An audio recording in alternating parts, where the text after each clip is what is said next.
जब मेरे खुद के पेरेंट्स जब हेल्थ कंडीशंस में पड़े तो मुझे फील हुआ कि अगर मैं एक नर्स ना होती तो फिर मैं क्या कर सकती थी, उनकी कैसे टेक केयर करती। अपने पेशेंट के साथ आपकी अच्छी बॉन्डिंग हो जाती, थेराप्यूटिक। समटाइम्स आप सेफ नहीं कर पाते ना अपने पेशेंट को, तो दैट हर्ट्स अ लॉट। मुझे कोविड हुआ था खुद, जब हमने ओथ लिया था, वी आर नर्सेज, हम शुरू में ओथ लेते हैं कि भाई हम इसे गो थ्रू करेंगे, कुछ भी सिचुएशंस होंगी। तो मैंने इसे गेट थ्रू इसी तरह किया था कि मैंने नहीं छोड़ा और मैंने कंटिन्यू किया even though I got exposure. हमें वीकेंड्स छोड़ने पड़ते हैं, फैमिली फेस्टिवल्स, गैदरिंग्स, ये सब चीज़ों का सेक्रीफाइस करना पड़ता है। अस्सलाम वालेकुम and welcome to Health Table talk.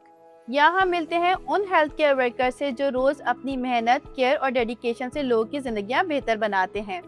Her episode में हम सुनते हैं उनकी real stories, struggle and journey, खास तौर पे वो इंस्पायरिंग सफ़र जहाँ वो अपनी ख्वाबों को पूरा करते हुए अपनी फैमिलीज और पाकिस्तान का नाम रोशन कर रहे हैं। आज हमारे साथ मौजूद है मिस निर्मल सदाकत और आज हम जानेंगे उनकी इंस्पायरिंग हेल्थ केयर जर्नी उनकी ज़बानी। चलिए शुरू करते हैं आज की मीनिंगफुल कन्वर्सेशन। बहुत सी नर्सेज और हेल्थ केयर वर्कर्स का ड्रीम होता है एंक्लेक्स और इंटरनेशनल करियर परस्यू करना। आपको ये मोटिवेशन कहाँ से मिली और आपने कैसे तैयारी की? मुझे ये मोटिवेशन 2 प्लेटफॉर्म से मिली है। पहला पाक एनक्लेक्स क्लब और दूसरा नर्स बोर्ड। इन दोनों प्लेटफॉर्म्स ने मुझे बहुत सपोर्ट किया, मुझे इनसे मोटिवेशन मिली। और पाक एनक्लेक्स क्लब के जो सीईओ हैं सर अंबर, उन्होंने मुझे बहुत मोटिवेट किया, मुझे इंपॉर्टेंस बताई एनक्लेक्स की। और फिर I get hands on NCLEX और मैंने अपनी प्रेप्स शुरू की और आई एम ग्लैड कि मैंने उनकी बात सुनी और आज मैं यहाँ एज ए एनक्लेक्स इंस्ट्रक्टर हूँ आप लोगों के साथ। और इसके अलावा ये बहुत प्रिपरेटरी फेज़ था जो बहुत टफ़ था, क्योंकि मैंने ऑब्वियसली इसमें बहुत पैसा और टाइम इन्वेस्ट किया था अपना। और इसके अलावा मेरी फैमिली ने मुझे बहुत सपोर्ट किया, पाक एनक्लेक्स की टीम ने मुझे सपोर्ट किया, नर्स पोर्ट की टीम ने मुझे बहुत सपोर्ट किया इसमें। और इसके अलावा मेरे फ्रेंड्स थे, फैमिली फ्रेंड्स थे, और उन सब की सपोर्ट के साथ मैंने जो है ना वो क्लियर किया। तो there is no chance of going back और turning back. Here I am. क्या कोई ऐसा शख्स, एक्सपीरियंस या मोमेंट था आपके लिए जिसने हेल्थ केयर आपके लिए सिर्फ जॉब नहीं बल्कि एक कॉलिंग बना दिया? बिल्कुल मलिहा, देखें लाइफ मोमेंट तो बहुत सारे होते हैं, लेकिन एक ऐसा स्पेसिफिक मोमेंट था जब मेरे खुद के पेरेंट्स जब हेल्थ कंडीशंस में पड़े तो मुझे फील हुआ कि अगर मैं एक नर्स ना होती तो फिर मैं क्या कर सकती थी, उनकी कैसे टेक केयर करती।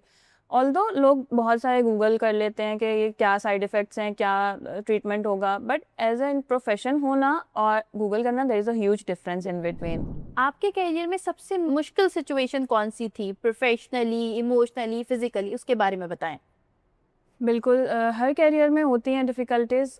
फिज़िकली इस तरह से है कि जब आपको लॉन्ग वर्क शिफ्ट्स करनी होती हैं, डबल शिफ्ट्स करनी होती हैं, समटाइम्स वर्कलोड बहुत ज़्यादा होता है, नॉट एवरी टाइम, तो उस टाइम आप फिज़िकली जो है ना आप एग्जॉस्ट हो जाते हैं। सम नर्सेज जो हैं फिज़िकली एग्जॉस्ट हो जाती हैं। उसके अलावा इमोशनली इस तरह होता है कि आप इतनी जब एफ़र्ट्स करते हैं, डबल शिफ्ट्स करते हैं, अपने पेशेंट के साथ आपकी अच्छी बॉन्डिंग हो जाती है, थेराप्यूटिक, तो उसके बाद जब आपको समटाइम्स आप सेफ नहीं कर पाते ना अपने पेशेंट को, तो that hurts a lot. Emotionally बंदा ड्रेन हो जाता है, हमारे नर्सेज मोस्टली, क्योंकि वो बहुत ज़्यादा टाइम स्पेंड करते हैं पेशेंट के साथ। और प्रोफेशनली डिफ़िकल्टी मुझे इस तरह फेस हुई थी कि मुझे कोविड हुआ था खुद 2019 इन बिटवीन 2020। मैंने खुद भी एक्सपोजर हुआ मेरा कोविड पेशेंट्स के साथ, और मैं भी अफेक्टेड हुई कोविड से। तो बहुत सारे लोग जो है ना उस टाइम पे हेल्थ केयर प्रोफेशनल समटाइम्स छोड़ के जा रहे थे, क्योंकि health care system was about to collapse. जहाँ बहुत सारे एडमिशन्स हो रहे थे, वहाँ बहुत सारे लोग जो है ना वो रेजिग्नेशन दे रहे थे, छोड़ के जा रहे थे कि भाई हेल्थ केयर की वजह से हम जो है ना हमारी फैमिली अफेक्ट ना हो जाए या हम खुद अफेक्ट ना हो जाएं कल को। तो there was a lot of fear in between health care system. लेकिन ये कि मैंने इससे गेट थ्रू ऐसे किया कि मैंने नहीं छोड़ा। मैंने कहा कि नहीं, जब हमने ओथ लिया था, वी आर नर्सेज, हम शुरू में ओथ लेते हैं कि भाई हम इसे गो थ्रू करेंगे, कुछ भी सिचुएशंस होंगी।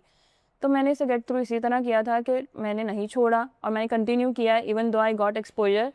तो देखें आज मैं आपके सामने खड़ी हूँ एज ए नर्स। अपने कैरियर के पहले कुछ सालों का एक्सपीरियंस बताएं, वर्क प्रेशर, सेक्रीफाइसेस के बारे में बताएं। देखिए, शुरू के कुछ साल जो होते हैं ऑब्वियसली वो बहुत चैलेंजिंग होते हैं, न्यू फील्ड होती है, चीज़ों का पता नहीं होता, but on the same time वो बहुत ज़्यादा लाइफ चेंजिंग भी होते हैं। और जैसे कि टफ सिचुएशंस में काम करना सीखा, वर्क ओवरलोड में काम करना सीखा, उससे मेरी सेल्फ इस्टीम बहुत ज़्यादा इंक्रीज़ हुई।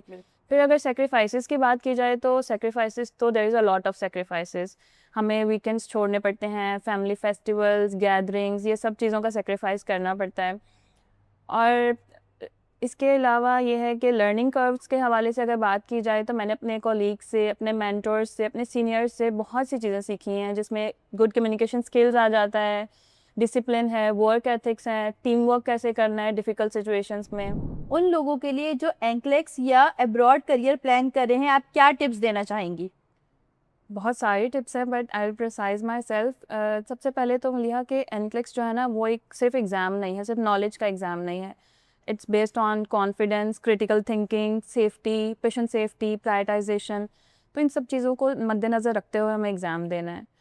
और इसके अलावा ये है कि मैं कुछ टिप्स भी दूंगी अपने व्यूअर्स को कि आप जो है ना खुद को एग्जॉस्ट ना करें। खुद से अगर सोचेंगे कि गूगल कर लेंगे, चैट जीपीटी, मेटा या यूज़ करके हम अपनी रजिस्ट्रेशन एंड एवरीथिंग खुद कर लेंगे या स्टडी भी खुद कर लेंगे, तो it's not like that. You have to take proper mentoring और आपको गाइडेंस की ज़रूरत है, इंस्ट्रक्टर्स की ज़रूरत है जो आपको गाइड करें और प्रॉपर पाथवे दिखाएं।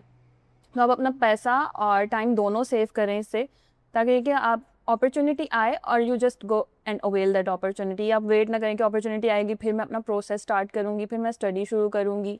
डेली बेसिस पे आप जो है ना स्क्रीन टाइम दें, एक्टिव लिसनिंग करें, क्योंकि ये बहुत ज़रूरी है इस एग्ज़ाम के लिए। और क्वेश्चन सॉल्व करें और उसके रैशनल्स देखें, आया वो रॉन्ग है, राइट है। You have to see both ways. और इसके अलावा ये है कि जो नर्सेस इंटरनेशनली काम करना चाहती हैं उनके लिए है कि फ़र्स्ट ऑफ़ ऑल अपना लाइसेंस जो है ना, जिस भी कंट्री में आप जाना चाहते हैं, आया वो सऊदी है, अबू धाबी है, कनाडा, ऑस्ट्रेलिया, यूएस, एनीथिंग, तो आपको उसके लिए लाइसेंस जो है ना अपनी कंट्री से लेके जाएं। हेल्थ केयर वर्कर हमारे हेल्थ केयर सिस्टम की असली ताकत है। ये एक नोबल प्रोफेशन है जो पाकिस्तान की खिदमत के साथ साथ दुनिया भर में बेहतर अपॉर्चुनिटीज़ और अपनी पहचान बना रहे हैं। आज हमें एक हेल्थ केयर प्रोफेशनल की रियल लाइफ स्टोरी और स्ट्रगल सुनी। हर सफ़र आसान नहीं होता, लेकिन हर कदम पर सीख ज़रूर मिलती है। शायद एक दिन आप भी इसी तरह अपनी कामयाबी का सफ़र लोगों को बता रहे होंगे।